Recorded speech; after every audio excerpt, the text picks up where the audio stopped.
We're back from the dead.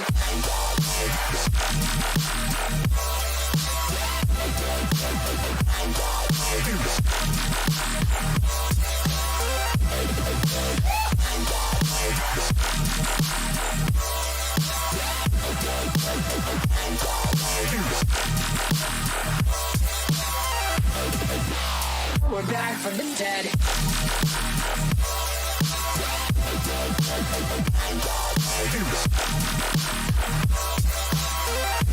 Hell yeah.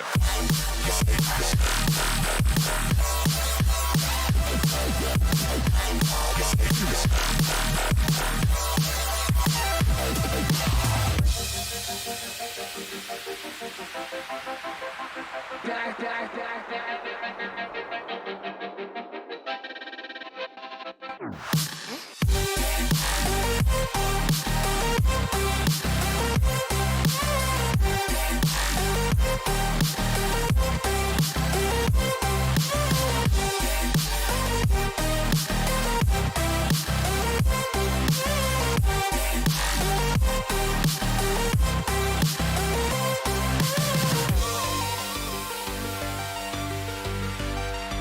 We're back from the dead. Are you ready?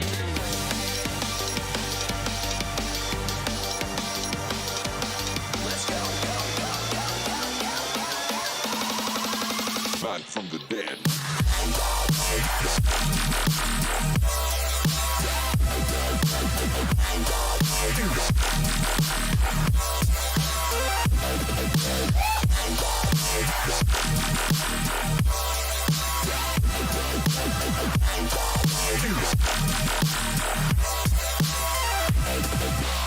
We're back from the dead.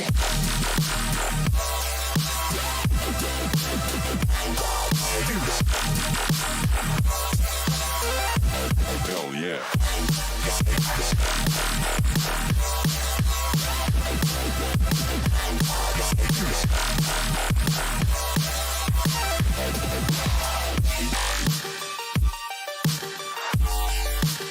We're back from the dead.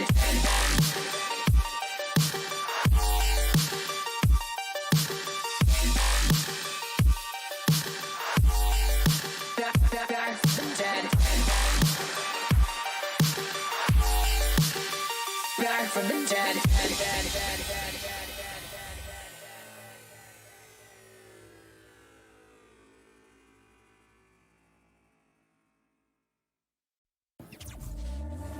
Back from the dead.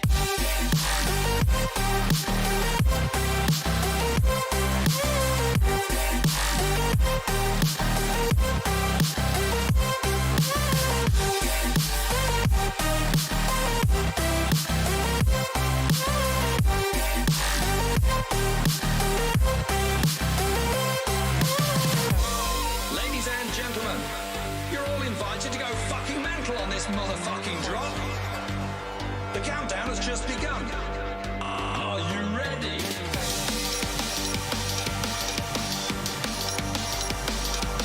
Let's go. We're back from the dead.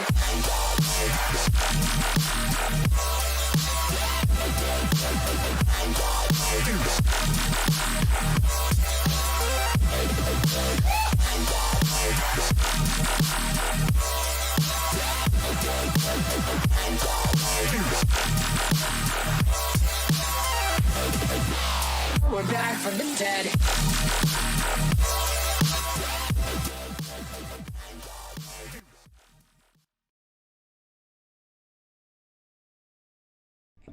Hey guys, what is up? Welcome back to the channel. It's the Ghost Girl Diaries podcast. As always, your host, Krystal Leandra. And today we're going to be doing a chat about past lives, paranormal experiences. I don't know. It's going to be Kat and I. We always take this in like different directions.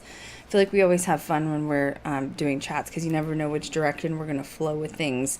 Yeah, paranormal podcast for those of you brave enough to join the circle. I just threw my phone on the floor. So I'm going to bring Kat in now. Where is Kat? Hello. Hey, I had to get my phone. You know what I'm How's saying? your phone? It's fine. I just decided to throw it. You know what I mean? I was like, It's just, I've been there before. so let's chat for a second about my leg because I feel like everybody's asking about my leg because I'm not dying because everyone thinks I'm dying. I mean, I might be overly dramatic and think I'm dying too, you know? Wild. No, so okay, everyone's getting confused. Okay, so I got the ligament thing. I got the ligament issue going on. Yes, that's true. That was also unplanned for the record. Kat, how often do I trip and fall when we're together? Like constantly? A lot.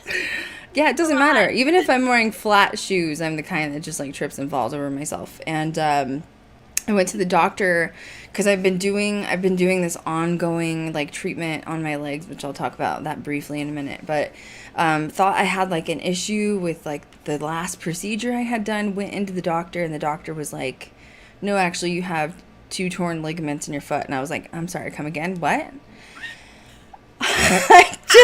just make it worse, like as if I wasn't dealing with something else, you know. Let's just add another thing on top of it.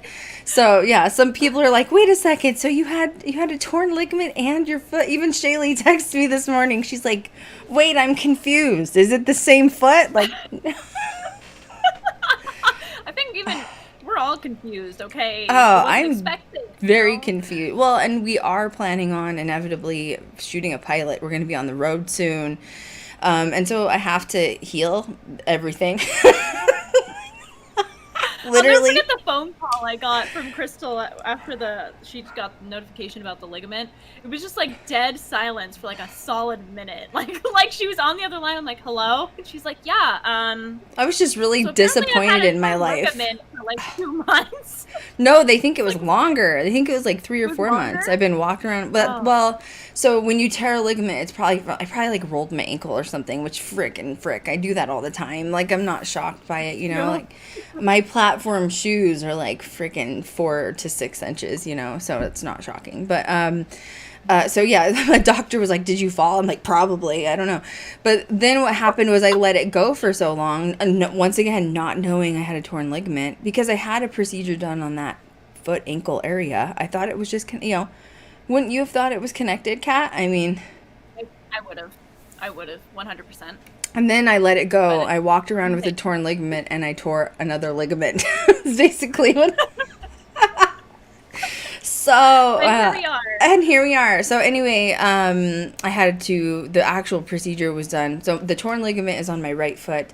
The procedure I had done yesterday is on my left thigh, groin thigh, which is even better. I just love that area. It's actually, I'm like extremely ticklish. So when the doctor, I can feel it, you know, I just laugh the whole time. So, I have a vein.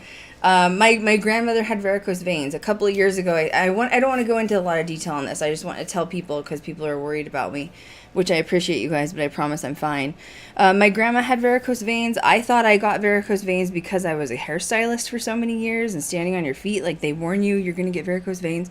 So a couple of years ago, I started a process of trying to get rid of some of them. I had a botched procedure done, so I had to go in and see a surgeon. But it kind of worked out in the end because although it was a botched thing that I had done, I got a really good doctor who ended up finding out I had some other issues going on that I didn't know about. Something called DVT or deep vein thrombosis. And basically that's what was causing all of my issues. And if we didn't take care of it while I was young, it was going to end up causing me to have like a heart attack or a stroke when I got older, which my family all has cardio issues. My grandmother had a stroke. So honestly, it was like it worked itself out. You know what I mean? Like as much as I don't want to do, you know, who wants to go in for random procedures, but they're necessary. So yeah, I had some complications yesterday in the surgery, and it was an outpatient surgery, so I wasn't there overnight. But I had some complications. It should have taken about 45 minutes, and it ended up taking 3 hours. Long story short was the staff inside of my my surgery room. So I had my doctor, and then he had like several staff members, like nurses and medical assistants. They chose to play music while the procedure was going on. I don't care, whatever floats your boat. And they chose house music / techno music. Like, why do you want to do surgery bizarre. to techno? I don't know. So basically what happened was I must have been vibing. You know what I mean? I must have been vibing with the techno music. And I wasn't fully put under, but they could not get my like blood pressure and veins to calm down because I was like I kept saying like I feel like I'm at a rave, so they had to shut the music off, and it took literally hours for my like blood pressure to come back. I guess it's probably not good to play that kind of music while you're having a procedure done. You know what I mean? Like it does probably make your anxiety go up a little. House music is like hard. So anyway, my doctor was so upset. He was like so mad at his staff. So anyway, that's what happened. I'm fine. I'm going to do a more in-depth video on it on YouTube. I haven't done it yet just because I'm still going through the process of it, and I didn't want to, give out half information. But yeah, so that's where we're at. But I'm fine. I'm alive. Just, it is what it is. So. Yeah, being preventative is good. Yeah, I mean, if that's the only thing that I can get across to everybody is just please be preventative with your health. Like, I am young. I don't want to go through this. The reason I'm actually starting these procedures is I'm obsessed with shoes. Ask Kat, like my whole closet is just, I love purses and shoes. That's my life. And my favorite thing is like knee boots or like thigh-high boots, and I haven't been able to wear them because it's causing pain in my legs. And I'm like, oh nay, okay, I need my shoes back. So that's really why we're doing this. So today we wanted to talk about Atlantis, but I feel like we need to go a little bit further than Atlantis. It's like a past life stream, like because Kat feels like she was connected to Egypt. And then I ended up getting this message on Instagram from a fan, and basically she said something along the lines that, she's like starting her spiritual awakening process or whatever, and she kind of wanted to know the steps or like the how-to or how we got through that. And she says she feels like she's developing abilities and she's having a spiritual awakening, and like, I think journaling is a good idea. She'd just love to hear more information on it. I feel like we could tie that in. So with past lives, I'm going to say, and I'm going to let Kat like chime in when she's ready. I know it sounds weird, but like, I feel like even when I was a kid, I just knew I've lived more than one life. That's how you felt too, isn't it? It was exactly how I felt. Very old soul vibes, but I felt the same way because with ancient Egypt, I started studying Egypt when I was 10, and I was writing hieroglyphics at age 11. Jesus Lord. So, yeah, I definitely vibe with that for sure. That was a little further than me, okay? Like, with the Atlantis stuff, I was obsessed with mermaids from the get-go. So, like, my favorite Disney movie was The Little Mermaid. And it had nothing to do with like the princess being saved and like exchanging her soul to the witch. It all had to do with being underwater and the sea castles and the mermaid thing. I just vibed with it and I got it. So at a very young age, I started collecting not only crystals, because my mother named me Krystal, which is strange too, but I also started collecting unicorns and mermaids. I was obsessed with it from like the age of 3. And it was so strange because although I told my mom I drowned in a past life, with the same thing, I also said, like, I'm obsessed with water. So it made no sense. You know what I mean? Right. So same. I vibed with, like, it's something like, it was. It is, and I just accept it, and, like, there's no questions on it. And I even remember, like, my cousins and stuff being like, Crystal's, like, so weird. Yeah. Like, how would your family feel when you were doing the whole Egypt thing? They're probably like, what's wrong with you, Kat? Like, why are you so obsessed with it? Yeah, they thought it was strange because my aunt was a flight attendant at the time, and I remember, being so immersed in ancient Egyptian culture and like learning so much about it, watching it on National Geographic and all of that. And my aunt took me on a day trip to Chicago to go to the museum there to visit the Tutankhamun exhibit. And like, I came back home with like novels that I still have. And I came home with it, and my parents were like, "You're gonna read this? Like you're 12. Like, what are you doing?" Yeah, so it's very strange, and I feel like the further you go down your spiritual path, and with that being so like just a part of our lives, it grows even more. You get like answers as to why you were having those feelings or those connections with past lives. It is. It can be anything too, like anything that you vibe with. Like I think I've had a lot of past lives, but another thing I vibe with is, which I think you've said this too, the 1800s, the big dresses and all of the layers and yes. the feminine part of just being girly and like the ruffles and the lace. I feel like I've worn those dresses before. Me too, like the colonial Victorian times, and it's so strange how full circle things can be compared to our past life, because those were the homes that I grew up in this life. So very just interesting correlation. It always ends up coming full circle eventually. So Well, and so going back to this question that I had from the fan in my Instagram DMs, okay, is like, did I have a spiritual awakening as I got older? I don't think so. I mean, I think slowly over time, like the more you divulge into like the paranormal and the other side, like it all slowly starts to sort of unfold like a flower. But I can say that like I've always been strange. I was always into, like, literally from the minute I was born, I was always into it. Like Kat may not have had so many paranormal experiences growing up like I did, but she was always vibing with just like knowing of the other side. And like you still are like obsessed with Egypt. Like you want to go there someday. Like you're still like, you love like all of the glyphs and all that stuff. yeah, there are even some Instagram pages that I follow of ancient Egypt and learning about the culture. There's an archaeologist I love. His name is Professor Zahi Hawass, and he's doing an excavation right now, and I hope that they do a documentary on it because it's incredible. But sometimes I see photos of some of these lost cities in ancient Egypt and it feels familiar. It's like a familiar vibe, like I've been there. I'm feeling a longing. There's a word for it. I can't remember the word for it, like that longing of being in a place that you've never been to, but you feel like you have. But it's like home. Yeah, it feels like home. So with the Egypt thing, and you and we've talked about this before, so I know how you feel about it. I also have the same opinion as you.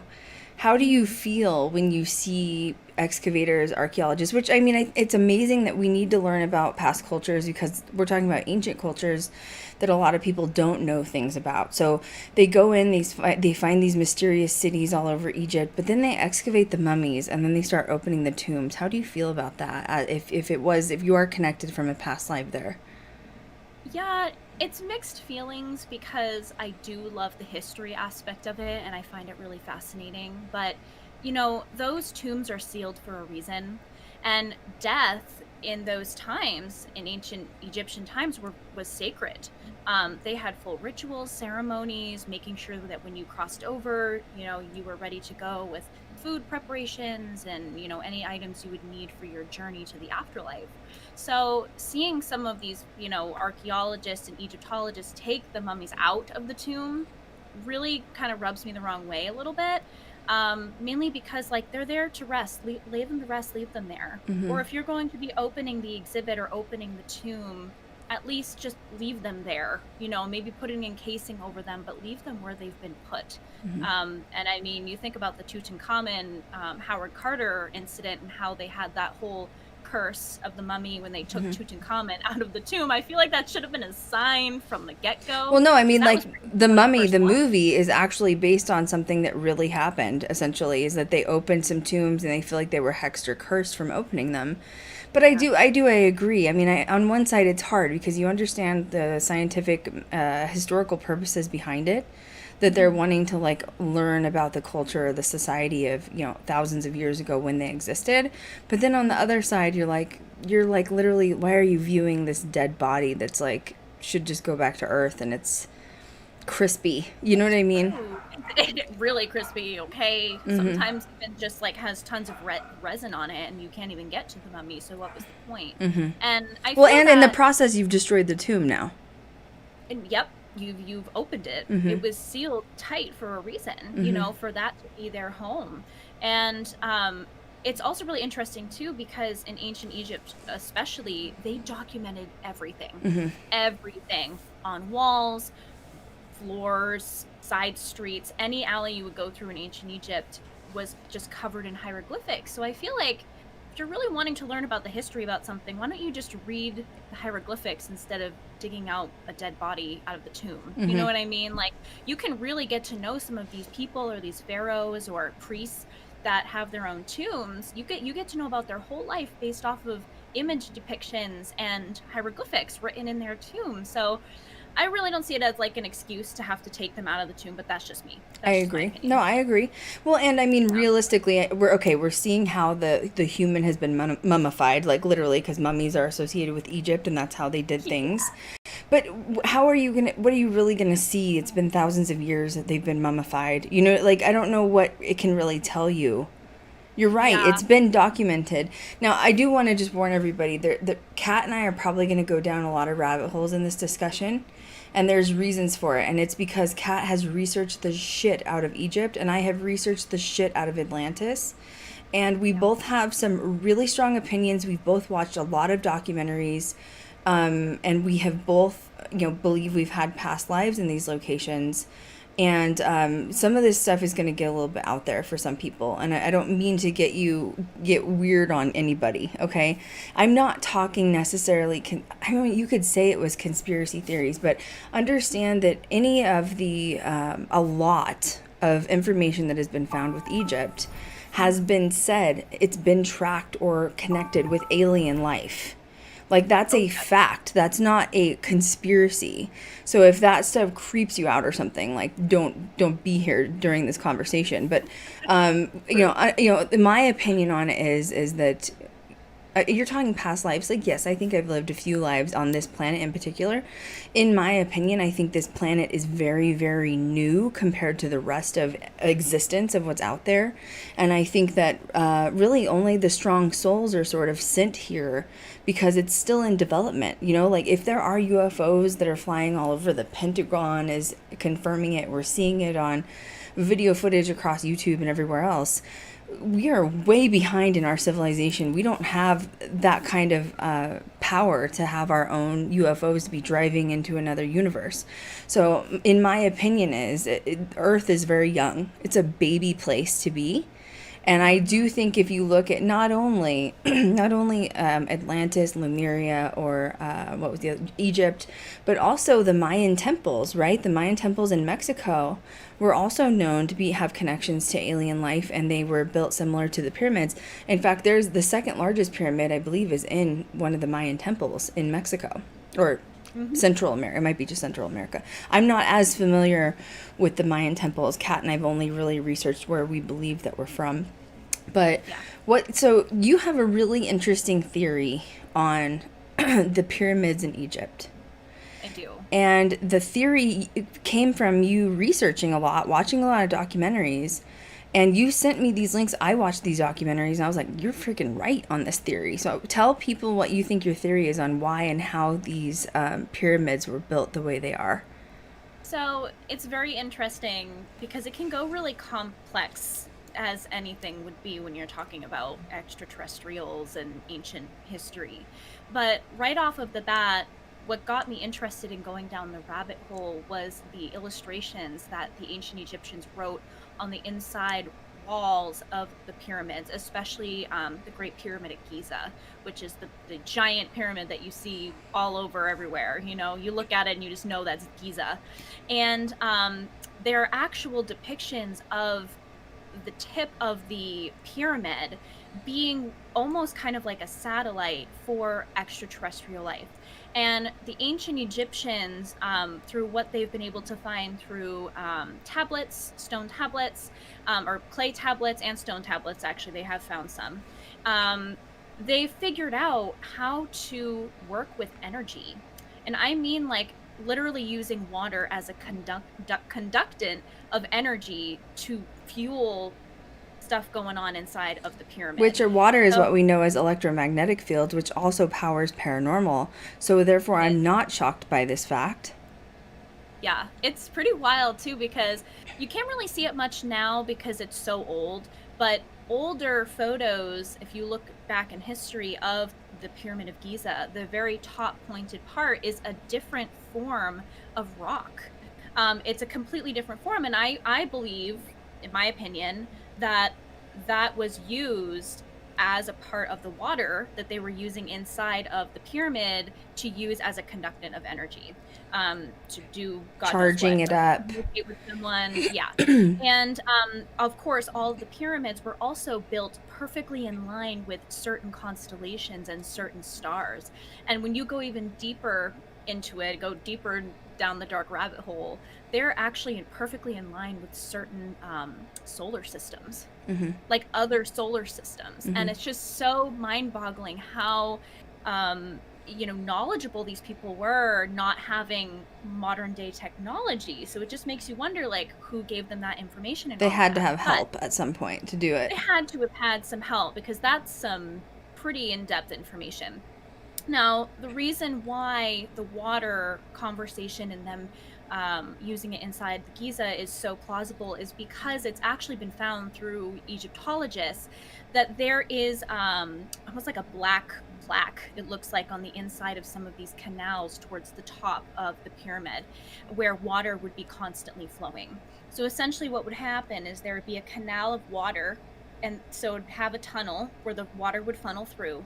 Then you would have this giant gap in the middle section of the pyramid, and it would lead to the top and create a source of energy and pressure on the top. And some do say that the tip of it could move off or shift in a different way in order to invite whatever there. Contact extraterrestrials, who knows, right? It's true. And some rituals were actually, used there to talk to their gods.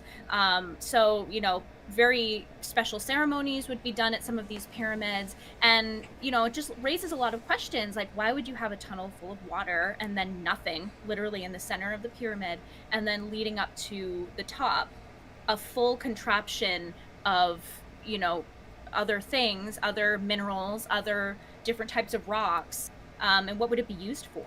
Now, I do want to pause for 1 second because I'm fascinated by this. When you're talking about gods and goddesses, or possibly priesthood that you follow in that time, we're not talking about like the source of God. What they believe at that time was who they worshipped were extraterrestrials. So the gods and goddesses were extraterrestrials, and that kind of goes into some Greek lore as well, because Atlantis is kind of connected to the Greek god and goddesses as well. That's where I've researched my stuff. And so, like, if you're talking about King Triton of the ocean, or well, that's the sun. So that what was the king? King of Atlantis that they said that was in the water. Ariel's father is in. Yes. No, Triton is Ariel's father. That's the sun. Zeus. So yes. Zeus, a lot of people, when you're talking about Zeus, or you've learned the theory of Zeus, you're like, oh, so he was like half man, half fish in the water. Not necessarily. They worship these gods and goddesses as interdimensional beings that would come down from different locations, and that's how they would contact them through the pyramids. Lemuria and Atlantis would use crystals predominantly for contact, and compasses. They were like more on the mathematical side. Egypt and Atlantis were said to work hand in hand together. I have some interesting theories on that as well, but I want to make it clear that when you talk god and goddesses, it's not a figure of speech or a being that exists like in like a higher realm of heavens. They considered the gods and goddesses to be interdimensional being aliens that would come down, that they would contact for help. Yeah. Praying to the beings to come help. I don't know if I ever told you this, but there were actually major findings of ancient Egyptians being really fascinated with water. Obviously, you think about the Pyramid of Giza and how they were possibly using that as a major form of energy to connect or contact somebody. But they had constant rituals with the Nile River. And there would always be some form or body of water near palaces for the Nile was like a big location for palaces and everything, because that gave them not only water, but it also gave them food resources, vegetation resources. So yes, the Nile, and obviously at the time I don't think the Nile was as big as it is now. It's not, definitely not. But the interesting correspondence is the main reason why it links with Atlantis, I believe, and with ancient Egyptian Is this history. the library? Is that where you're going? This is something else. Okay. Because let's talk about the library too, because that's connected to the Nile. Yes, I know. Oh, I'm so excited. I love these rabbit holes. Like, we tangent about this for like hours. But there's an ancient Egyptian god called Sobek, also called Sebek, however you pronounce it in your language. And he is a crocodile god, and it lives in the afterlife. So he is the person that will weigh your heart next to a feather. And if it's too heavy, then he will eat your heart and you will be damned forever. And they really advocated for that god because he was the bringer of truth. You couldn't get past him. You could lie to the first person you spoke to, but then when you go down these trials, Sobek is the god that you meet in your second trial. And crocodiles were, and still are, really prominent in the Nile. So that was also used as a form of blessing and offering to Sobek. So they would worship the Nile waters because of all the crocodiles that lived in there, because they believed that he was part of the afterlife. You think of the ground and water and underneath everything, the earth. They believed he lived in the Nile. So very interesting. Well, it's almost like the same how I feel about shadow people or crawlers. I kind of think of it as like maybe they had to worship the crocodiles because they thought they would, right? Like, oh, we have to do good because if we go to the afterlife, he could damn us forever. So we have to pay tribute to the crocs in the river. Now, with the Nile, because let's tangent on that for a minute. So a lot of people ask, like, okay, why, if Atlantis existed, Lemuria, all of these places, why is there no proof of it? The only proof we really have is Egypt, and even that, they're missing a lot of files. So I've watched so many documentaries on Atlantis, and I'm talking not like fake documentaries. This is like archaeologists, paleontologists, literally that dig up dinosaur bones. Like, they're doing everything. They're going out, they're looking at the grounds to see what's going on and why it is the way it is. So they have discovered through tablets, once again through Egypt, that the oldest form library that existed at that time was a library by the Nile River. And it literally had everything, and Plato even speaks of this. Socrates speaks of this, that they had, I think that they went once or twice to this place, okay? But it's been found in tablets. But what ended up happening was, okay, everyone's like, well, where's all of the information on Lemuria? Where's the information on Atlantis? And where's the rest of the stuff on Egypt? The Nile River swallowed the library, and it probably shouldn't have been there.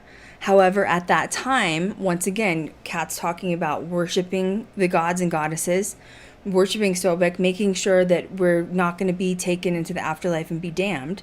So they probably built the library there on a spiritual presence, saying it will be safe here, it will be guarded. But not also thinking, okay, well, the Nile River is going to get larger, there's going to be mudslides, and it's going to take the whole building out and remove it, which is inevitably what happened. Because when you're talking about a library at that time, we're talking about inscription on actual stone, like stone inscription. We're not talking about pages in a book. I mean, there could have been some, but I don't think that had even been invented yet. It may have been bark by tree, things inscribed, but it's all disappeared basically into the Nile. So that's where everyone's like, where? Yes. As much as I'm obsessed with the mermaid thing and all that stuff, I never really believed that Atlantis was underwater. I believed that it was islands, the way they portray Atlantis to be.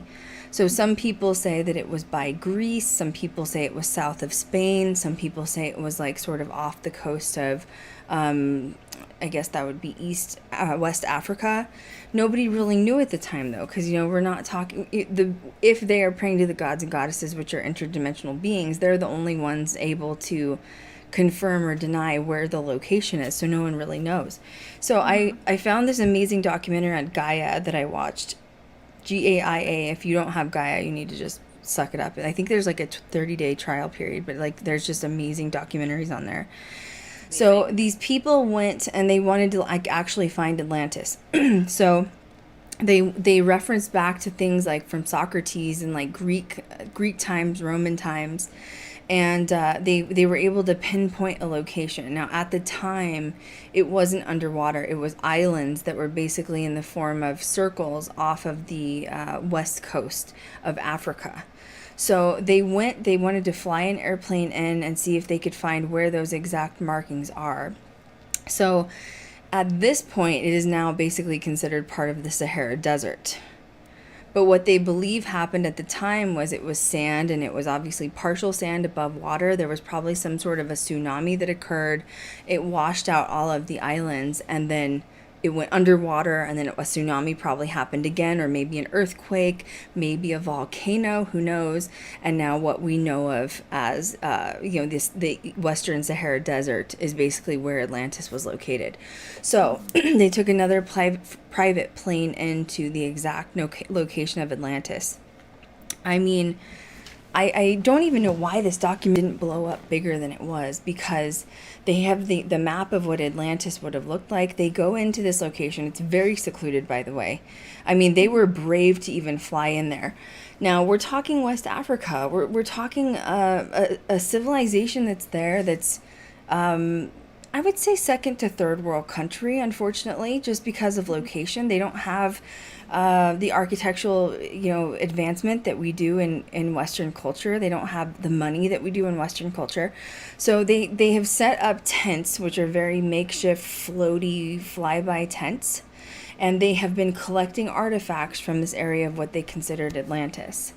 They also took a drone in. They got drone footage of the area. And it is spitting image to what Plato and Socrates basically wrote down for dimensions and location.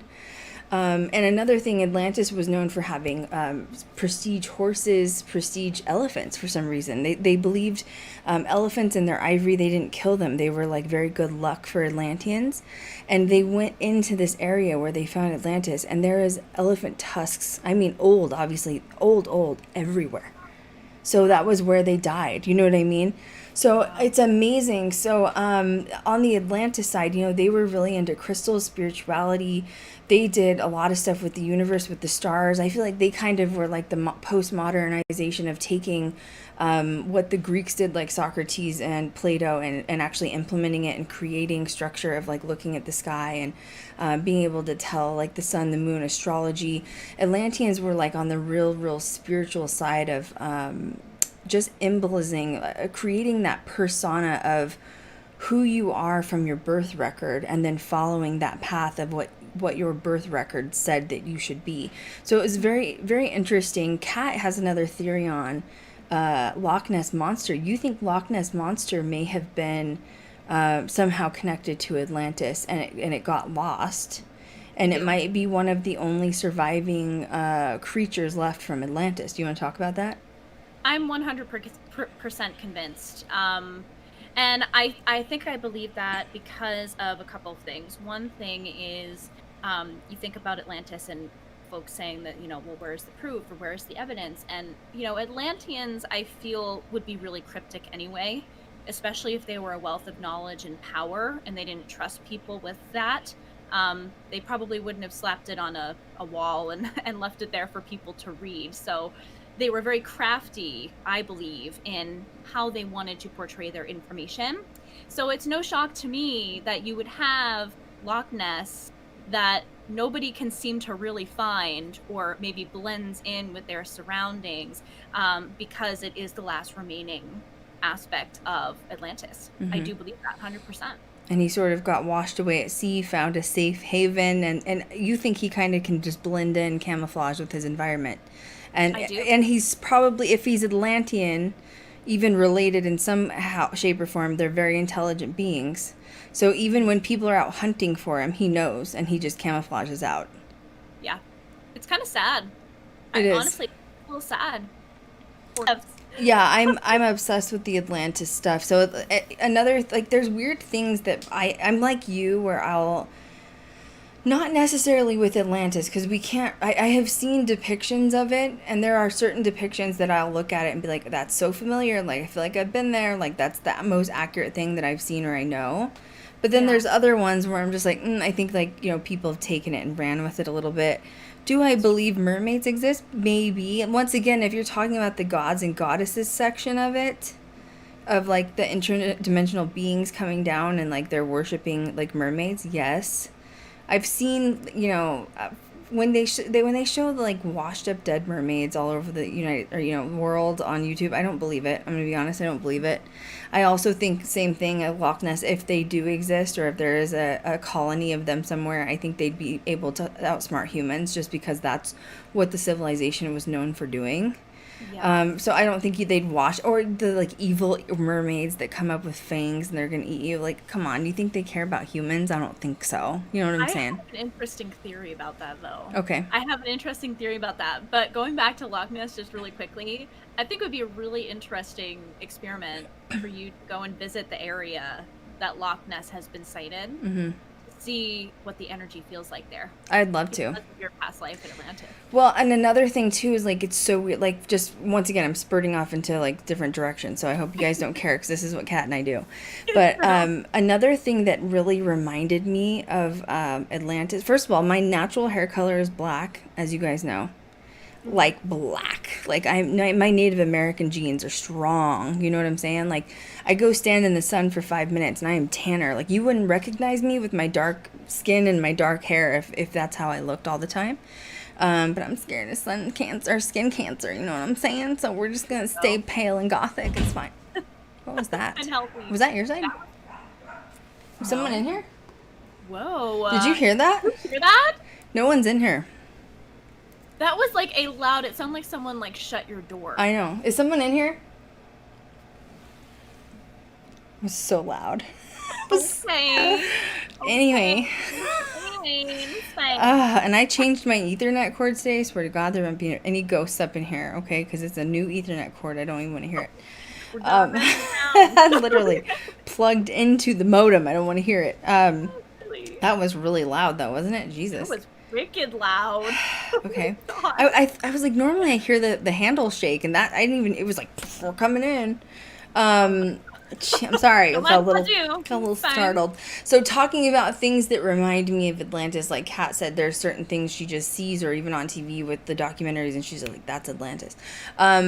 Something that reminds me of Atlantis is my blonde hair, and I do feel like everyone that lived in Atlantis was very pale with blonde hair, men and women. And something that reminded me so much of it was the colony from Game of Thrones that what's the princess's name? Targaryen, or is that the other one? Daenerys. Yeah. That I was like, oh my God, that's Atlantis, like straight up. Like, and it makes you wonder, when people create these worlds in film, it's like they remember from past lives, and that's the image that they're creating. So when I saw that, I was like, oh my God, so Atlantis. Like, it just screams Atlantis to me. There was something else too that was like very Atlantis to me. I can't remember. There's a lot of things in World of Warcraft that make me think of Atlantis. Reality, but it's because there's like some literally predominant places in there that remind me of Atlantis. Yeah, it's wild. I mean, it all stems from something.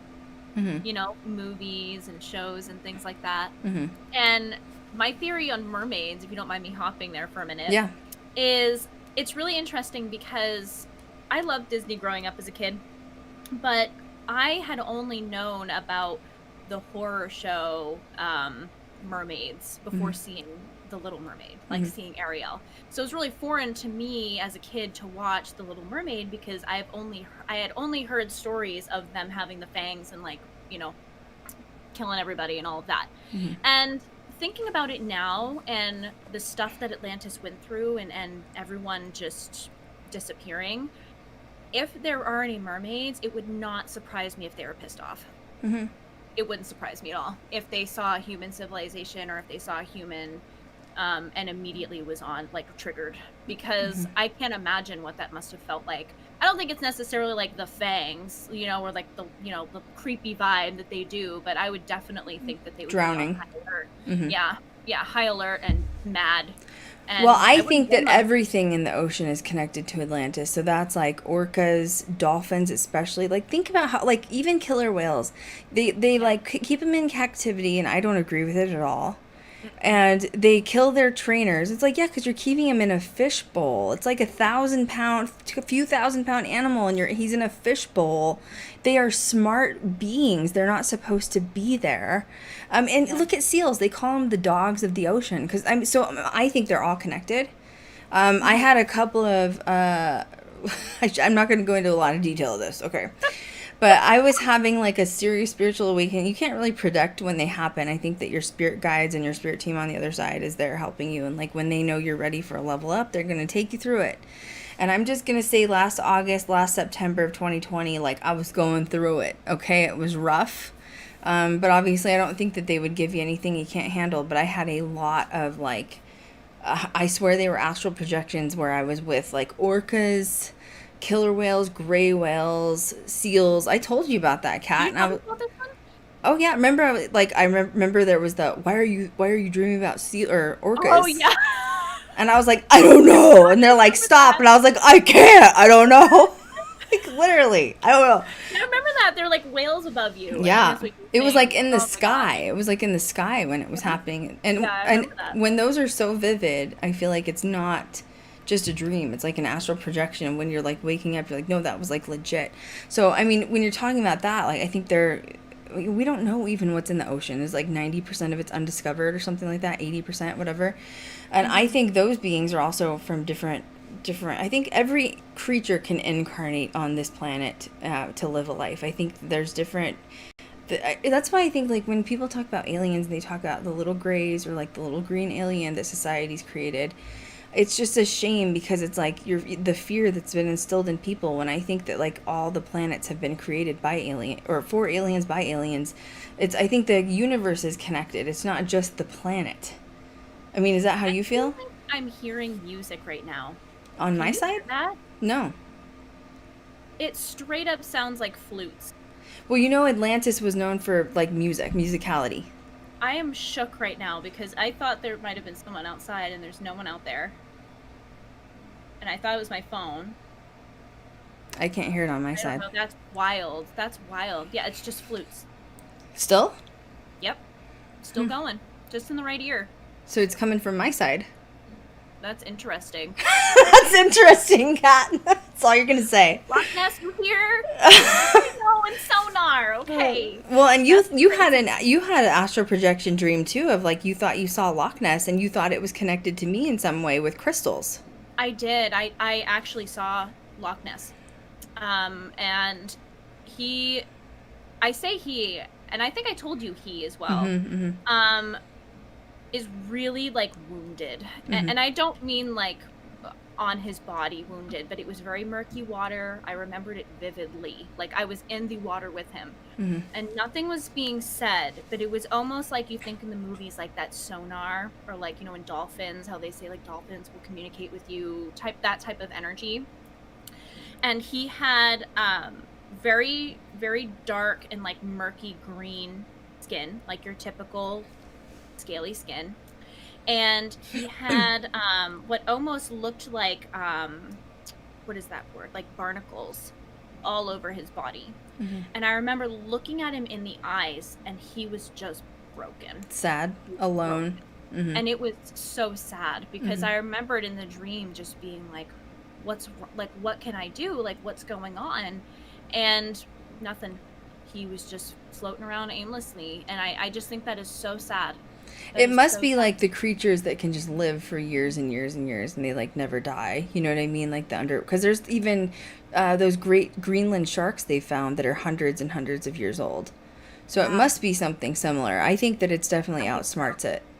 Yeah, I think it makes me sad because I cannot imagine aimlessly searching and searching and searching and not being able to get any response back. Like that is just sad. Well, and you also told me you think that if I go to Loch Ness, is that Scotland or Ireland? I don't remember, to be totally honest with you. I should look it up. Anyway, if we go there, you say you think we're going to get evidence if I go there. I think you're going to get evidence with you there, 100%. And I think it's going to be an energy thing where there's going to be a shift. And I would not be shocked. It's Scotland. And I would not be shocked if something happens. I would not be shocked. Yeah. I do remember in the dream though, it was around like twilight time that I was in the water, because I remember peeking out and looking at the sky and it was like black and like gray tones with the stars shining. So I'm wondering if maybe that might be a precursor into like that's the ideal time to try to communicate or to be out there. With Well, probably because humans have tried to hunt it for years, so I wouldn't doubt it. You know what I mean? Atlantis. Let's go back. Or do you want to go back into Egypt? Which one do you want to talk about? Oh my gosh, I'm curious about the correspondence between Egypt and Atlantis working together, because I am convinced that they had to have had help with the higher civilization. Oh, I know they Whether did. the extraterrestrial, I can't talk, or Atlantis. Mm-hmm. But Atlanteans could have been extraterrestrial. I think they partially were. I do. Yeah.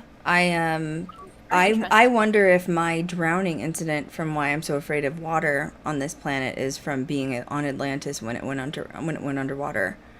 Yeah. To this day, I have not been on a ship or a boat ever. I can swim. I've been in swim lessons. I can swim. I can jump in the deep end in a pool. But it's something about, and I mean, I've been in the ocean. I've been to the ocean. I've been in the ocean. I've just never been in a boat or a ship. Right. There's just something about that fear that I'm just like, I don't know. I don't think it would happen again. Honestly, I really don't. But I think it's just like you know what scares me is natural disasters too, which is strange.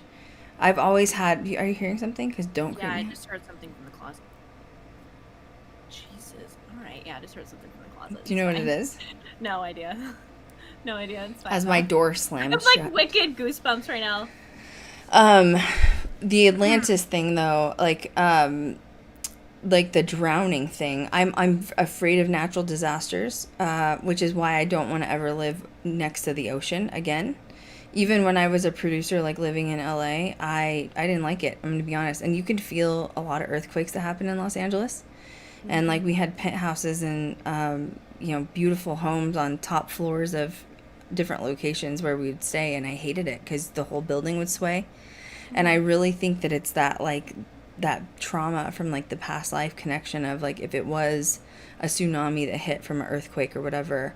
Same with Colorado. Like Colorado, there's more tornadoes that happen on the eastern side of Colorado. I grew up on the western side, which is like more by Denver. But you still, once in a while, they'll get a tornado, and once in a while, you'll get tornado warnings. And I've been in a tornado, but it wasn't that bad. It wasn't a bad one, if that makes sense. It wasn't like one that like did destruction like you see in Kansas or like Missouri. But the sirens would go off, and then the police start driving the streets to warn everyone, like get in the basement, close the doors, whatever. And I would just lose my mind. I lose my mind. Like, you don't want to be in a natural disaster with me. And it's crazy because I'm very like together, like my life, like I don't have a lot of fears in my life, but for some reason not. And I really think that's contributed to the past life thing. Yeah, she really helped me one day when we had a tornado warning in New Hampshire. I was like, was like, get away "Get in from the the bathtub." windows, get in the bathtub, pull the mattress over your head from the bathtub. And then she's like, I have like figurines on the windowsill. I was like, so move the figurines and get your yarn and go sit in the bathtub, cat. This isn't a thing in New Hampshire. I don't know how to tornado, okay? Like, I don't know how. I don't know how Thank my goodness- mother grew up in Kansas and Missouri because they had tornadoes all the time. Oh my God. I wouldn't be able to function mentally. I would just shut down. Like, not going to happen. Just pass out. Pass out. Well, my other family's from Oklahoma. They get really bad ones. Like, oh my, no, I can't do it. But yeah, so I do. I think it's contributed. Do you think something you died from in a past life? Yes. And it's a really weird, like, fear that I've carried into this life, which I don't really have any rhyme or reason for it. I think I think I've told you. Mm-hmm. I don't like walking up the stairs and people walking up behind me. Mm-hmm. And I've had... Do you think you were murdered? Oh, yeah. Well, I'm pretty sure I had a dream that confirmed that. Mm-hmm. From a past life, and I've carried that trauma into this life. And I don't do stairwells. If we're together on a stairwell, I'm gonna let you walk front, okay? And I will walk by myself. It's fine. I'll walk by myself. So yeah, it was very strange, very, very strange. But I'm over it now. But when I was a kid, I used to have a huge fear of heights. Mm-hmm. And with a recent dream that I had, I would understand why that was too. Mm-hmm. So there's very just when you open yourself up to the possibility of past lives, especially like on that spiritual path, kind of like going back to the person that messaged you, it's like in paranormal, when you open that door, you're going to have things happen. When you open the door and ask yourself questions without fear, and just genuinely wanting to know or get answers or closure from something you felt like you're carrying into this life from a past life, you're going to have that come forward, and it comes with just chatting with your guides and putting up boundaries when you feel like you need to, and just continually working on yourself. Well, it's And true. it's I think ever-going. you have to put a lot of faith in your guides, like, and it's hard because I don't, and like, religious based people ask me all the time, like, are you religious, like, what do you believe in? I can't really, like, I will say this, I don't believe in organized religion. I don't. And I like some things that there's, I think everybody needs to like look into different things, decide what works for you, what doesn't work for you. There's no right or wrong answer. Part of the reason I don't like organized religion is because I think it pushes it down people's throats. And I don't think that you should be forced to believe everything just because all of this is under the umbrella of Catholicism. But see, that's what's crazy, because you look at Cat's like, don't trigger me. Don't get me started. Don't get me started. Cat's like, I'm PTSD, okay? It's a long no, childhood. but well, like with Catholicism, it's one of the only true like religions that like talks about exorcisms, which is demonic activity. So okay, I agree with that part, but then like Catholicism is like, you can't get on birth control, and you can't like be in control of your own body. Okay, well, I don't believe that, so I can't follow Catholicism. You know what I mean? So like, that's why I'm saying like I love the archangels, which is also Catholic side of things. So I take the things that I truly believe in, like in my own heart, and like what I think I've believed and lived, and that's how I create what I believe in. But I don't ever force people to believe or think what they need to believe. I think that part of the reason this planet is so young is that there's so many people that used to at least follow organized religion. I can't tell you how many DMs and messages I get still to this day of people being like, oh, you believe in paranormal? Oh, you hunt ghosts? You're going to hell. You're going to hell, you bought a one-way ticket with Satan. And I'm like, okay, Linda. Okay, Karen. Okay. Why you gotta be Karen? You're fine. So, What yeah. about my life? No, about your judgy? No, it's true. I mean, being judgmental is like, you're not supposed to do that with religion, and you're doing it. So I feel like you'll be on the bus with me. You'll be on the bus with me. So, I mean, is that how you feel about religion too? Yeah. Yes, I do. Oh my God. Yes, I do. Okay, used to be a Sunday school teacher. We're not there anymore. Yeah, I know. Okay, That's like a little not... extreme. I think you feel like you flip-flopped a little bit, Yeah. That's for another stream. But, yeah, and no, it really is true. The dogma's a mess. It's a mess. It is, and like, and then like the society scared everybody with the whole alien thing, and I'm just like, oh my God. And that's where I do look at it and be like, I think that aliens are afraid of us more than we're afraid of them, because our government makes us afraid of thinking outside the box, and and then when you do think outside the box, you're crazy. I almost wonder if they're sometimes checking up to make sure we're still alive. They're like, you okay, bitch? We're just like, we're making sure you're okay, because they tell their friends, hey, I'm making a trip to Earth today, and they're like, ugh, God bless. Let me know how it goes. Be safe, lock your doors, okay? And just saying. Oh, good Lord. I'm sitting here like, look, I know, okay? I shouldn't come to this shithole again. What was I thinking? We know what happened there. So I've actually found it really interesting. If I can go back to Atlantis for a minute. Back in the notes, there is some theories. There are some theories about Atlantis and what it might have been. Who corrected me? Orcas or killer whales? Okay, sit down, sassy pants, plant daddy. Sit down, Mr. Sassy Pants. I'm sorry, I'm not perfect like you and Catholicism. Anyway, carry on, Kat. The trauma comes back every time that the word is spoken, okay? But I found it really interesting, some of the theories about where folks thought that Atlantis might have been. Trying to decode Plato's writings. Yes. And one of them believes that Atlantis was actually swallowed by the Bermuda Triangle. Right, I've heard that theory. I think you said that you think it's there. Well, I don't know. Okay, no. Bermuda Triangle is like southwest. You know what I mean? Like, well, I mean from that it would be east, southeast of where it was supposed to be. So my theory is I think that, like I believe in the Bermuda Triangle. I don't think it's down by Bermuda where all the other like planes and ships disappear. However, I think that sometimes when tsunamis happen or when planes and ships do go missing, I think it's something similar to a Bermuda Triangle. Just like there's one in Alaska, the Alaskan Triangle. We've talked about that before. So yeah. I think they're portals is what I think they are. And I mean, although like, people go missing, entire ships go missing, entire planes go missing, it's even worse at the Alaskan Triangle, might I add. But I think that it's like a portal. I think a portal opens up and you go into somewhere else. And I don't know why or where, but it's got to be, we really don't know what's going on in this planet. Like, they claim they know, like, okay, there's like the mantle. What, I don't even know. Like, I'm not going to use right terms because I don't have it in front of me, but all the different layers of the planet Earth, and then there's like a core in the middle. Do we really know that? Who's been down there to say they know that? You know what I mean? Like, we don't know.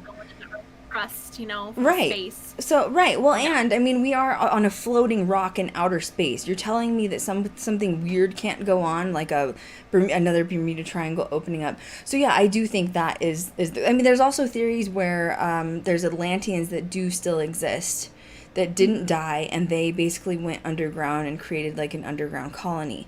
It's claimed that the entrances to this underground area where Atlanteans live are large, famous monuments, including Stonehenge is one. There's an entrance there, supposedly.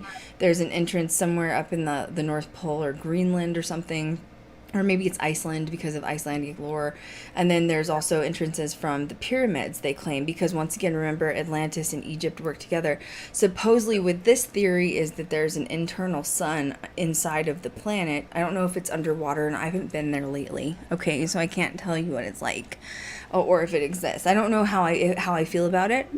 I will say that I feel like if, at this point anything could exist. You know what I mean? Like, we don't really know what's underground with water. We can only go so far into the ocean. We don't really know what's down there, That's true. I also found it interesting going off of the Alaska Triangle. Oh man, that one's bad. That one's worse than Bermuda, but people don't know it, and I don't know why. Which would make more sense as to maybe something weird going on over there. Well, they say that there is alien people, whatever you want to call it, maybe the bad ones, reptilians, whatever, Illuminati, I don't know. I don't take record. Okay, I'm a Lyran and I'm tired. I don't know. But they're supposedly underground helping our military, and they're saying because there's like extra technology up there in Alaska, because it's obviously densely populated, that's why this Bermuda Triangle in Alaska has been created, and then like planes, ships, things, Yetis, everything goes missing. Now the creepy... The CIA, was it? The CIA, the Black Vault? The Black Vault, yeah. Because that was when we were reading about how in like 1979, don't quote me on the year, these people went on like a hike in the Alaskan Triangle, and literally in the middle of the forest, they found like dead orcas and dead bears and dead cougars, and it was in like a perfect circle. And it was literally like miles in from where like the ocean was. And they were like, how the hell are dead orcas in the middle of nowhere in a perfect circle? The only thing that could have dropped them off was like, a UFO or whatever. I don't know. We don't know. I mean, once again, going back to aliens, there's probably good and bad. There's good and bad humans. Why wouldn't there be good and bad aliens? But I feel but everybody's so focused on it just being like dark and bad. And I don't agree with. Society nowadays, everything's evil. Mm-hmm. The other one that they had that was interesting is they actually thought that Atlantis was Antarctica. Yes, I've seen that too. Very interesting. And then there was another theory that Atlantis was possibly the retelling of the Black Sea flood, like in history. I don't know how I feel about that. Because it was referenced with Plato. And Plato says that he went there, I think, once or something, or twice or whatever. To me, that says, like, back in the day, they would have only been able to get around via, like, camel, horse, and boat. So he couldn't have been far, or Atlantis couldn't have been far from where Plato was, like, as a Greek philosopher. So it had to be somewhere in that area. And then Atlantis, obviously, it's been tracked with Egyptian documentation. So it had to be in that vicinity. It had to be over there. But I'm telling you, that one documentary where they found it in the Sahara Desert, and then they went there, and, like, it was amazing. Like, that... I don't even remember what the documentary was called. It's on Gaia. It was under, like, some Atlantis tile, so it won't be hard to find. But I think it was, like, exploring the real Atlantis or something like that. But, like, it was amazing to see. And, like, because it was rubble that was left, obviously, but it was still in the perfect circles which Plato had drawn. And it was, like, it was huge. It wasn't little. I'm not, like, don't think it was, like, this little teeny town. Like, if it was islands, like, it was spread out. And then there was another thing. They literally took Plato's writings word for word, and, like, they were looking for the imagery of, like, where Atlantis was. And Plato talked about some cliff or something. And, you know, when Plato did his writings, he was very specific with, like, mathematics. And they went and, like, measured the mathematics of this certain cliff that he said, you look at the sun to the east at this time, whatever. And the cliff was still there. But it was, like, northern, like, lifted of the Sahara. So it was so accurate. And like I said, the locals there are gathering artifacts. And there were artifacts from the Atlanteans that they had in there. It was things that were, like, metals that were melted down, like, back in, you know, obviously it's thousands of years old. A lot of things made from crystals and ivory that they had found. But they don't know how to excavate properly. Because, once again, we're talking about a second to third world countries. I think it's over the span of, like, they had to fly into one country because that was the only area that had, like, a landing strip for, like, the plane to go into. And then from there they had to, like, take a 4-hour car ride into a different country. I mean, it was, like, I'd love to go there, but it's it's a complicated thing because of where it's located at. But to me, it was the most realistic thing that made sense, rather than, like, oh, they're underground, like, with the mermaids and, like, floating around. And you're like, come on, dude, like, it's got to be somewhere.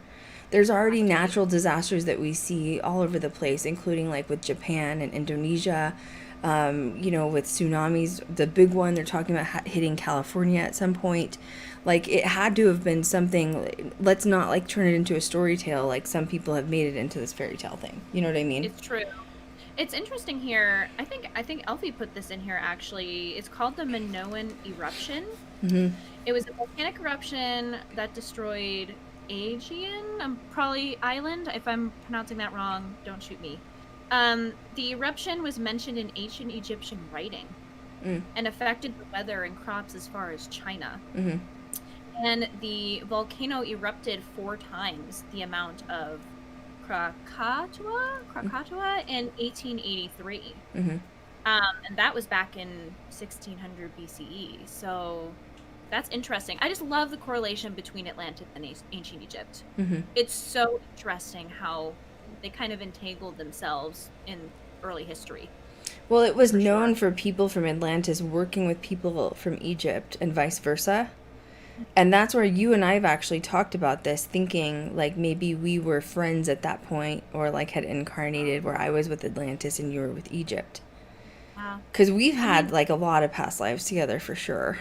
It's true. And if you think about Atlanteans being so architecturally sound, and the ancient Egyptians with their astrology and their energy and, like, you know, whatever else that they were doing, mash that together, and the pyramids are built.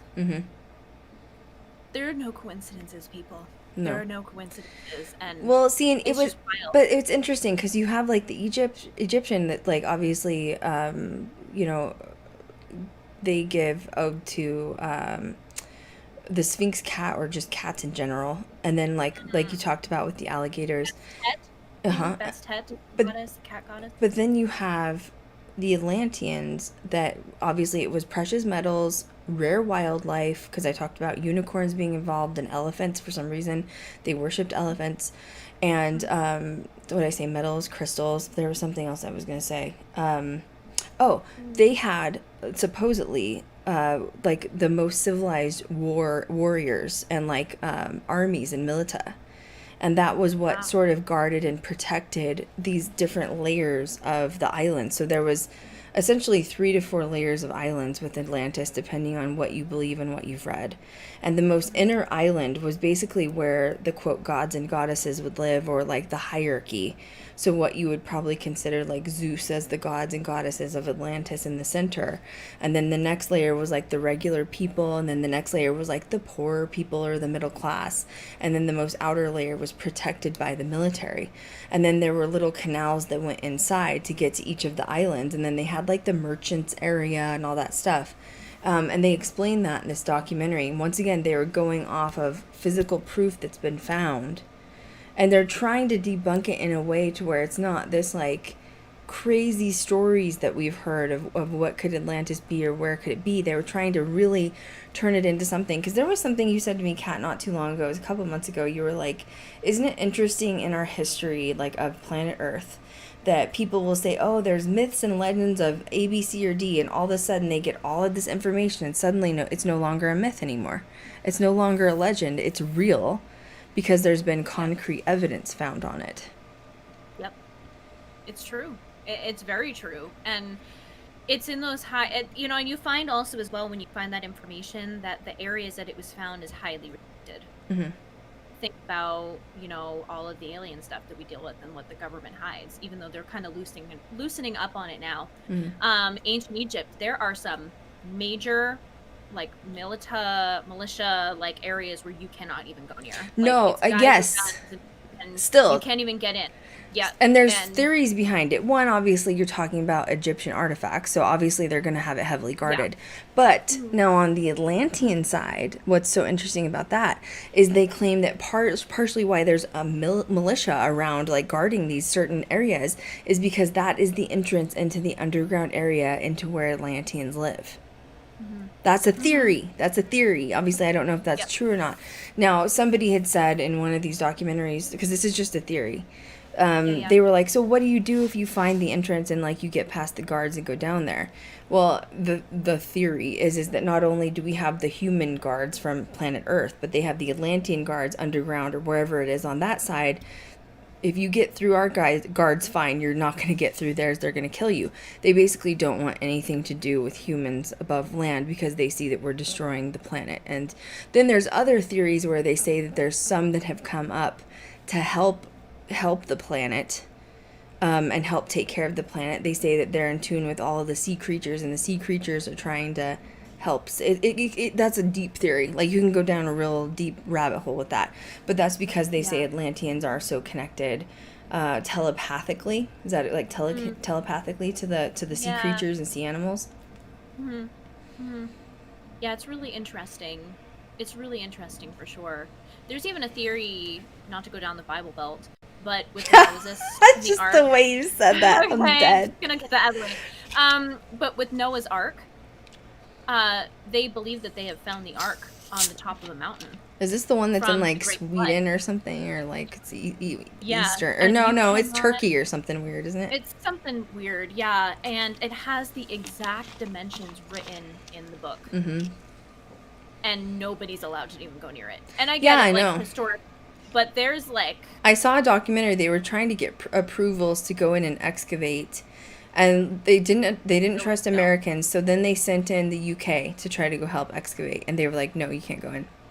Yeah, You like, literally they're can't dead go in." serious. But there's a different energy with it. And I feel like as light workers, like, we know it's beyond it just being a historical artifact. Like, there's an energy of why they're standing there with guns to make sure nobody goes near it. Mm-hmm. And I feel like some of it, too, is just, like, knowledge that we also might not be ready for. You mean like misinterpreted text, ancient texts, where the That Bible was too. misinterpreted, and so now Yep. for the last few thousand years, women had to walk behind men because the Bible said so, because it was misinterpreted. Yep. Got it right. Got So, it right. especially with Middle Eastern cultures, right? Because women are Mm-hmm. definitely much more. What's the polite word of saying it? Submissive. Submissive. I mean, forcefully due to culture and religion. So they Right, wouldn't want the right. truth coming out regarding but once again, which version of the Bible are you talking about? There's literally been so many versions of it, so many religions of it, so many interpretations of it, and it's like it's amazing that, and that tells you how young this planet is. That tells you how Very young true. this planet is, because they take a book that was written by someone we don't know, and then they turn around and kill said person that they're worshiping, aka Jesus, homeboy Jesus. Supposedly they were going to worship him, then they put him on a cross and kill him. And it's like, y'all are savages. You know what I mean? Yep. But then you're going to worship him. Then you're going to say paganism and witchcraft is bad. Yet you're drinking the blood of Jesus. Which is Literally it, just Linda? crucified a person.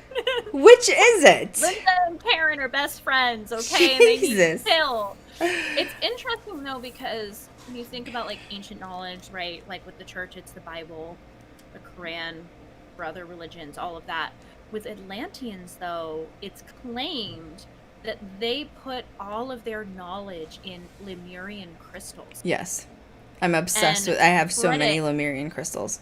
And it's really interesting from what I've been able to find. Correct me if I'm wrong. Mm-hmm. There's only a specific area where you can find Lemurian crystals. And I don't think that is any small thing to, turn the other cheek with. Well, I think they're really hard to mine, for sure. They're hard to mine, but it is interesting because you look at it, but doesn't that speak volumes that it's definitely probably gods and goddesses from the sky? Oh yeah, 100%. Because what other religion have you ever heard of on planet Earth saying, no, we worship through crystals and energy? Yeah. I mean, that was just an Atlantean thing, which is why I've adopted it so much, because I believe in it and I love it. I mean, you have adopted the same thing. Angel stones. Mm-hmm. But yeah, I agree. They always put their energy into the crystals, and I really think that was outer earthly. Is that a good way to put it? Oh yeah. Mm-hmm. It wouldn't shock me if they had an area of, putting their knowledge in it, and when destruction happened, smashed and went everywhere, type of scenario. I 100% believe it. I believe it. Oh, I do. It's fascinating to me. That's why and Lemuria. The Lemuria is just amazing. Like, it's just, that's the drive behind Atlantean stuff. And, well, and like, it also makes you wonder, where did the precious metals come from? Where did the certain crystals come from? Don't you think that if the gods and goddesses were preyed upon and they came back down to earth, that's where they brought them from? I mean, I'm not going to get too conspiracy theory out there, because I could really go with this just because it fascinates me so much. But now let's go back to the question in my DM of like spirituality and how do you get on this track. This is how you get on this track. You find something that calls to you, that like speaks to your soul. For me, it's Lemuria, obviously, and Atlantis, and for Kat, it's Egypt. And then you start opening your mind to like learning about it. And then when you start really vibing with it and understanding, like, I think I was connected to this in a serious past life in a serious way, then you just start, like, the doors of spirituality and like learning your way through it will start opening. But you have to have faith in your guides and your spirit team, which I believe we all have guides and spirit teams on the other side. I think it could be anywhere from 5 to 10 people. I probably have 20 people keeping me in check every day, and they're just like, oh, did you see what Krystal did again? Jeez. Like, literally. Mine are probably the same. Oh my god. Well, Woo! they're making Rough. sure you're on the right track, but you have to have kind of like, like faith that they're going to help you on that track. So when we started doing this research together, she went on this is years ago, like 2 or 3 years ago, Kat went on a tangent. I mean, we'd already done our own stuff. So me for Atlantis, Kat with Egypt. And then we started learning about star seeds. Oh yes. And This is a rabbit hole. it is. And like, so this, and if this stuff, like when you learn about this stuff, or you like start learning about spirituality, like obviously where my path started was like paranormal. Just like, I'm at the point now with paranormal and experiencing the other side. Like, you guys just heard my door slam shut. Like, literally, nobody's in here. You know what I mean? I'm in my studio. It is soundproof in here. Like, there's no doors. There's nothing happening. And my crew is modding in the other room, but they know not to slam doors while I'm live, so that wouldn't have happened. So my point is just like, I have accepted that the other side exists, period. I've accepted that this is not where we're from. Especially like when you have family and friends. Harley, my dog, passed away. Like, he visits me and I know it. So you have to start there, first of all, just accepting that the other side exists. I'm not telling you what to accept. I'm telling you to do your own research and figure out what resonates with you. But when Kat and I started doing the research with Atlantis, and I was just like, dude, this is it. Like, I just know I'm Atlantean. Like, that was my, like, past life. And then Kat's like, yep, me Egyptian. We start learning about something called starseeds. Now, I'm not going to go down a train with starseeds because there's so many. Essentially, what a starseed is somebody that is, you've incarnated on this planet. Starseeds are usually old souls, old beings. And you've come to like change the planet somehow, or like help society, or help the creation of the community or the culture or wherever you're at. There's different types of star seeds, because technically if you want to get technical, we're all aliens, because none of us are really from here, right? Like, especially if you believe in ghosts, you believe in the other side. You know, your mother crossed over and you've had experiences with her energy when she's come to visit you, even if it's in your dreams or in your house. You know she's somewhere else. You know that you will go be with her someday. That's where we are from. I don't know if everybody's a starseed. It depends on if you think you're an old soul or if you're a new soul. It really just depends, or a newer soul. I've met both. Starseeds are different beings that are basically what your soul's origination is from. And I think a majority of the planet is probably, what's the P one? Palladian. Palladian. Mm-hmm. A lot of people that are Palladians will incarnate on this planet to help the vibration. Palladians are known for being very positive people, good people. They don't like the horrible dark things that take place on the planet, because like I've said, I feel like hell could exist here because people torture animals and other beings every single day that we hear about on the news. And so light star seeds are known for coming in to help elevate the planet in a way. And star seeds are known for being connected to Egypt and Atlantis as well.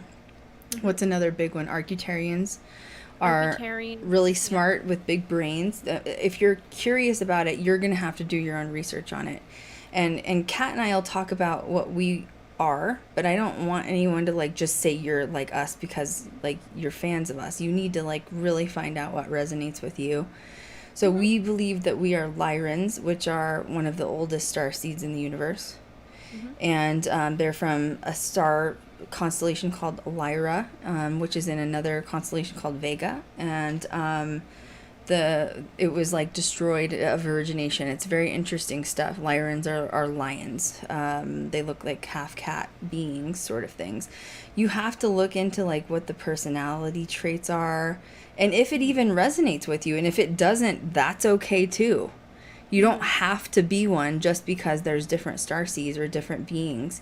You'll have to, and that's part of the journey though. It's like, I don't think you should skip ahead.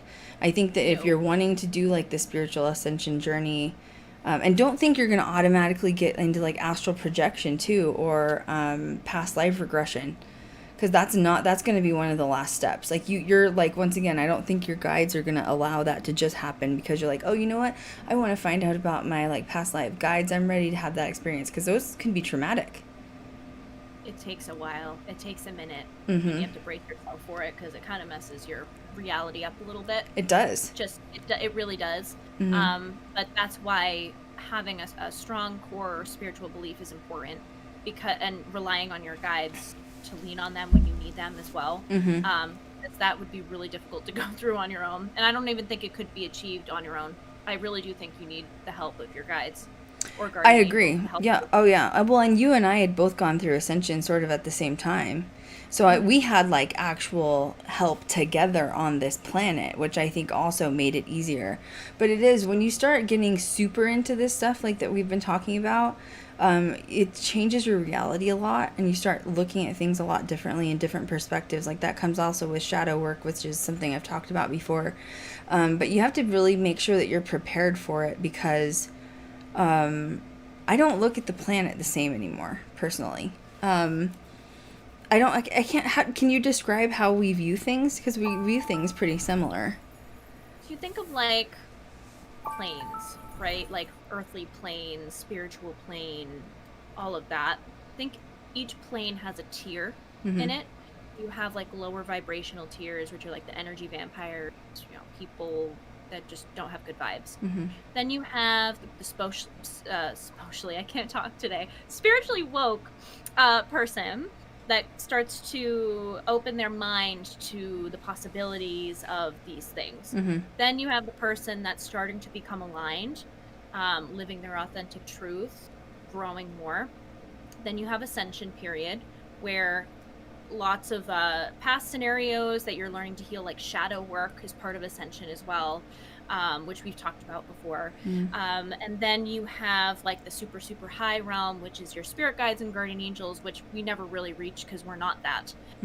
But usually within, like, just as an example, this isn't a real thing, but I'm just trying to like explain it.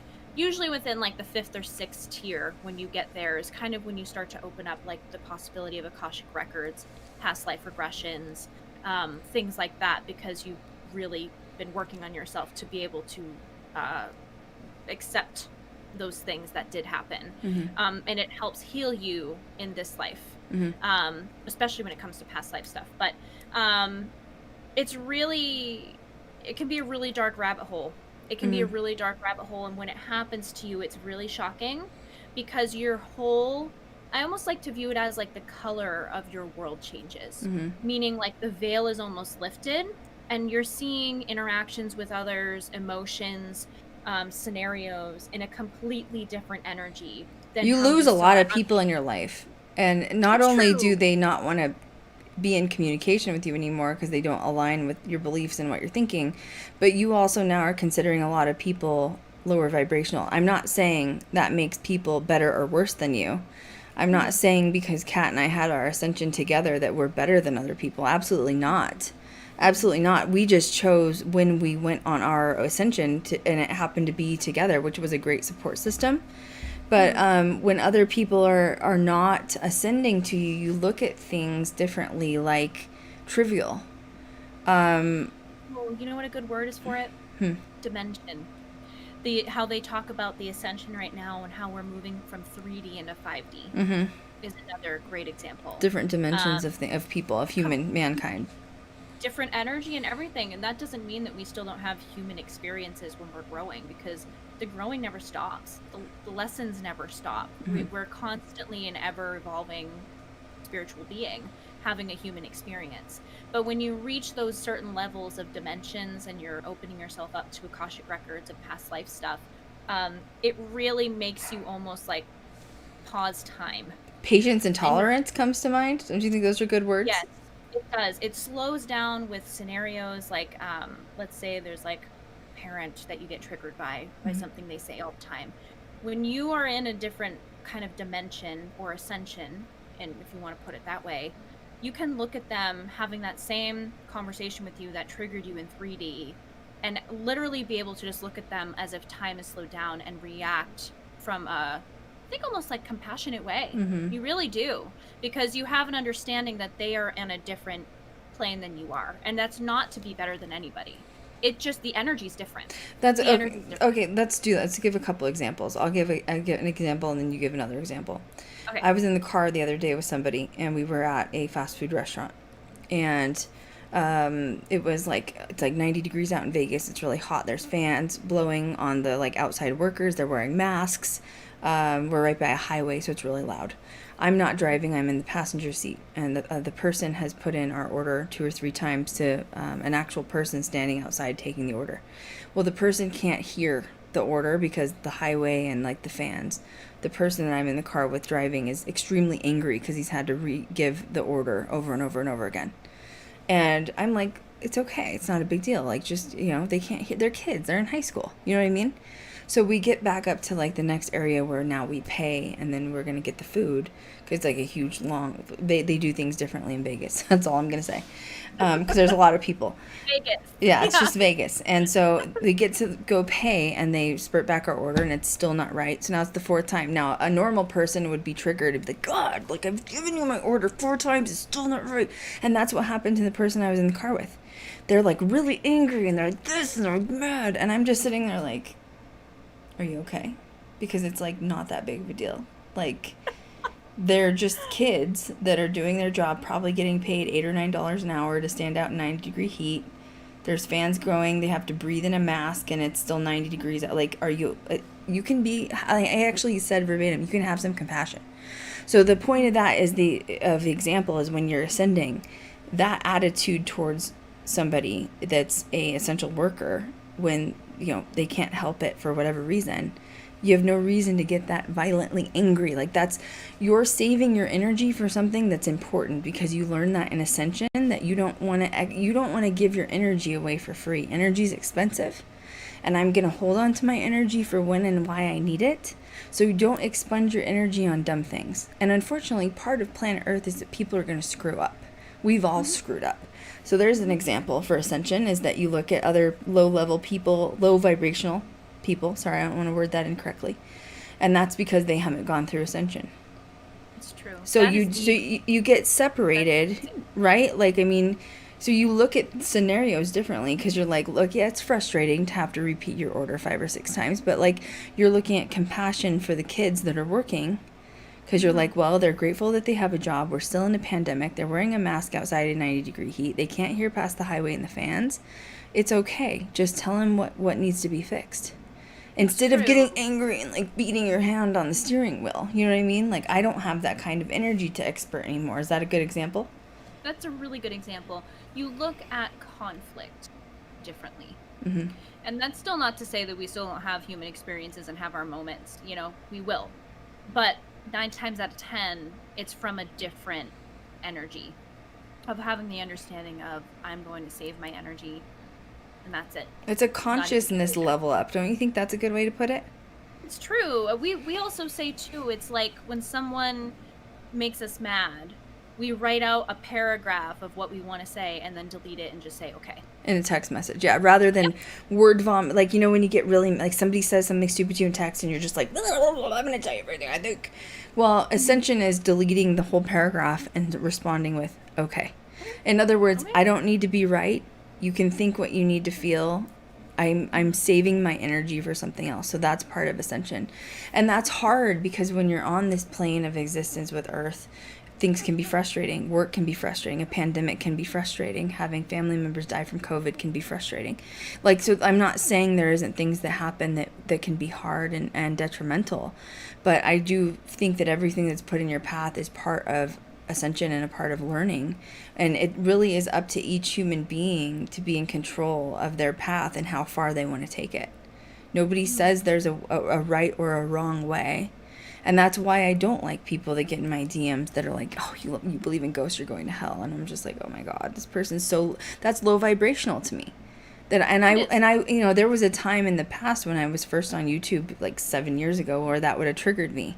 But now I've ascended and I don't have the energy to write back and respond. Instead, I will mute and block you. I have people that want to talk smack to me on Twitter. Most of the time, I just mute them. I'm like, oh, I want you to watch my stuff, because clearly my angel triggers your demon. So continue to watch my stuff, and maybe you'll have your ascension at some point. You know what I mean? One can only hope. Cat's like, Jesus. And fine, but it's an energy, and that journey can be hard, but it really is a beautiful journey. So definitely enjoy the ride. Yeah, because it's a ride. Yeah, but someone asking me how to go on that journey, I can't tell you. You have to figure out the journey. There's no right or wrong way to ascend, to not ascend. There's no right or wrong. You don't believe in past lives, fine. That's not wrong either. Maybe you wrote in your path to come here to not believe in past lives. That's fine.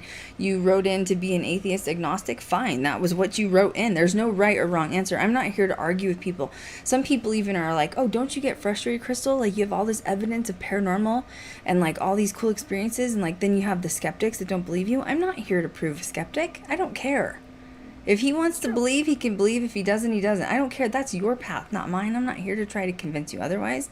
All I know is I'm here to live my authentic life, and it just happens to be in the public eye. It just happens to be.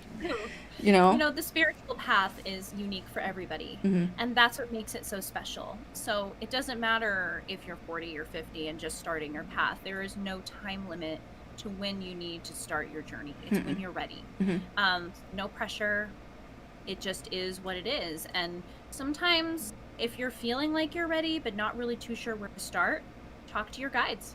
Let them know that you're ready to start and you'd like a sign as to where to go first. And you will get it if you look for the synchronicities, like in numbers or anything like that, animals, birds, however that resonates with you. And, we're meant to all be different. It'd be boring if we were all the same and had all the same problems. You know what I mean? So enjoy it when you get there. When you get there, and it's a process. But that's the thing too, is I want to make sure I make clear with everybody, Kat and I have experienced our past lives. Elfie has experienced past lives. She will not speak about it publicly. I respect her for that. She's done so much shadow work.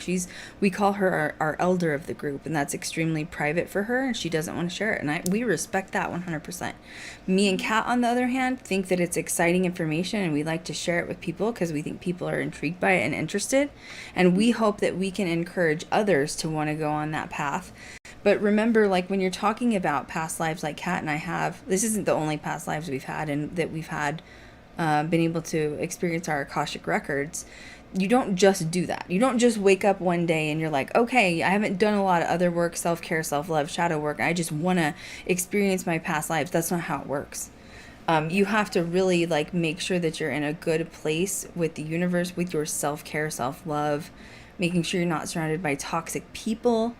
And making sure that your soul is ready for ascension, because like Kat said, when you start experiencing Akashic records or past lives, it's deep and it can get dark. I mean, like, you're talking about learning about ways that you've died in past lives. And it's not fun. Like, I've had to relive several deaths through like astral projections because I asked to learn about it. Kat's had the same. And thank God we have each other, because I'll call her and be like, shit, I had a rough night. I got shot last night. And she's like, what? Well, and, That's what helps, though. And that's why we want to talk about this journey, is because when you're starting that, it can seem really out of left field where people don't understand or think you're crazy. Oh, they're not going to. I can tell you 90% of people in your life are not going to understand what you're doing. They're going to think you're crazy, like, at all. Yeah. Yeah. So it's just nice to have people that, in your corner, or that you watch, that have experienced it, and we're here to tell you you're not crazy. But don't rush it. Don't rush it. It's just the society we live in now is so fast-paced. We have to have the answers now. We have to do this. We have to do that. We don't have to do shit. What we need to do is enjoy the time, the present moment, and do the best that we can every day, because it will get overwhelming. It will. That's just part of life. This journey is short, so enjoy it while you're here. Yeah. And remember, it's not about the destination, it's about the journey. And like you guys know, if you've been a fan of Ghost Girl Diaries, I've had one hell of a journey myself. And it's crazy because there's some things that are amazing things that are happening right now that I can't talk about publicly because of contracts. But I will say that in the position that I'm in with my crew, and that's Elfie, Kat, Shaylee, I would not have been prepared for this for all the other contracts that I've had before now. So all of the trials and tribulations you go through in life, at the time it seems detrimental. It feels like your life is ending, your world is crumbling. Like, you've read my book. Like, how many horror stories are in this thing of things that I've gone through, right? Like in my book of Ghost Girl Diaries. And you have to overcome them. And it's weird because at the time that these things are happening, you feel like your world and your life is crumbling. But like 2 years from now, it's going to make sense why it happened. Sometimes doors have to shut for other ones to open. And sometimes, like for me, all the experiences I've had of talking about, having a feminist movement in paranormal, I didn't know that was supposed to be my purpose. I didn't know I was going to have the door slammed in my face so many times because of male producers and male EPs that didn't like that I was a woman and knew what I was talking about. They want me to go become a porn star and go into OnlyFans just because I'm a, quote, pretty female with makeup on. I didn't know those experiences and those trials were going to lead to where I am now. And it gave me like more drive, more force, more fire to be able to be on a platform and represent not just girls in paranormal, but anyone who hasn't had a fair chance with life. And understand that, like, you're going to have hard times, but there's a reason for it. You need to find the lesson in the hard times. That's step one with shadow work, is learning that there's lessons in everything, even in the most dark, traumatic of times. I mean, you guys haven't even heard my, like, personal story. Kat has it, too. Like, You know, this was just my relationships. Wait till you hear the rest of my life when I come out with those books. I've had moments where I've been homeless in my life. Kat has too. We've both had homeless moments where we've both had nowhere to live and we've been living in our car. So you don't even know half of the story. So wait till the full story comes out. But it's understanding of like, you have to keep pushing if you want to make something of yourself, no matter what the goal is. And that's really the ultimate part of ascension, is understanding that whatever you were put on this earth for is that you have a purpose. We all do. It's true. And while it is a really individual journey that no one can take on but ourselves, when you start that healing path and that ascension path and just spiritual path in general, you start to attract those people towards you that are going through similar situations. Might not be the same scenario you're dealing with or what you're healing from, but you do attract those people towards you. So it won't be a journey that you're going to be walking alone, for sure. And those are the moments to really bask in, because, you know, it's like what Krystal said, like, I don't know what I would do without her and with her support when you're going through some of those situations and those dreams or those, you know, records, those Akashic records and things like that. It really is helpful to have a support system. And therapy, if you feel like you want to go to therapy and deal with that as well on another level, you know, regarding mental health. Huge advocate for that. So it really is, it's an interesting journey. It's different for everyone, but it'll be good. Yeah, is journaling good for it? It can be. Like, I have a dream journal I keep by my bed. So I have a dream journal. So, like, if I have a night where I feel like I had astral projection, or I have like a very vivid dream I need to remember, I keep it in a dream journal. I have another journal for manifestations. So around the new moon, I have manifestations, and the full moon, I have releases of what things no longer serve me, what I need to get rid of. But there's no right or wrong way to do this. You have to do it on your own. But I will say mine all started with ghost hunting. Mine all started with ghost hunting, and I still to this day get that huge adrenaline rush when I'm in the dark and I'm communicating with something that is not in physical form. And it's an obsession. It became an obsession. And that has led to everything else where we're at now. I think that's a good spot to end the stream, don't you? I think so. This has been such a fun stream. I love when we go off on tangents and give little sneak peek into like what we chat about all the time on the phone too. Like, you don't want to be there most of the time, okay? All the time. But it's great. It's No, good, it is. And it's interesting. Like, more stuff for you all to go down dark rabbit holes with. Research is number one, and figuring out what works for you, what you believe in, because like you may not believe in some of the stuff Kat and I've talked about, and that's fine. You don't have to.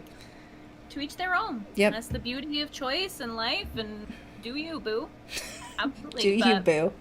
We're here to talk about our experiences and what we've been through, and take what resonates, leave the rest. Yeah, I'm not ready to write that karmatic book of things I've been through. That'll be like the last book I write, okay? You don't want to know. 3 years, okay. We just need to get through this first hurdle. Okay? Yeah, I know. We're Not for getting out of a panini. Oh my gosh, jeez, we're almost there. Feels good. I mean, Vegas is almost open at 100% capacity. You still have to wear your mask and stuff, but Yeah.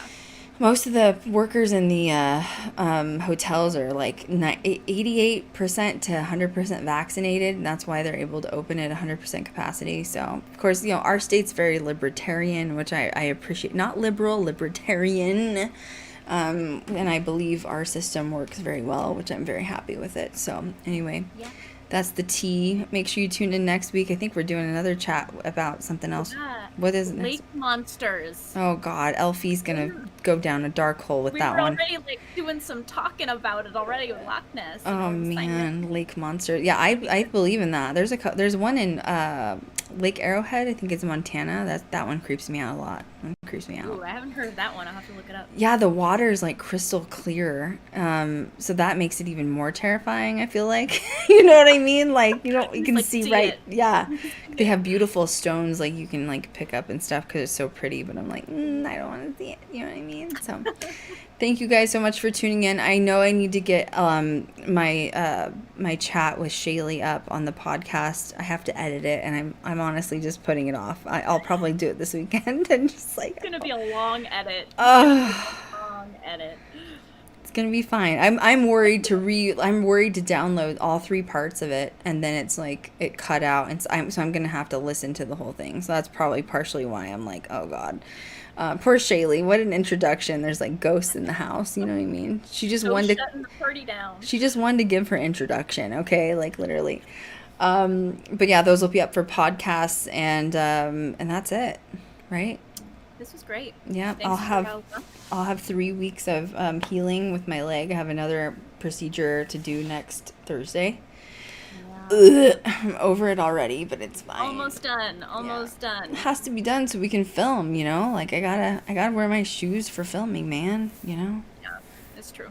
I'm You're doing the right I'm thing. holding the long term up of paranormal fashion queen. I can't not be fashionable. It's true. It's who I am. Okay.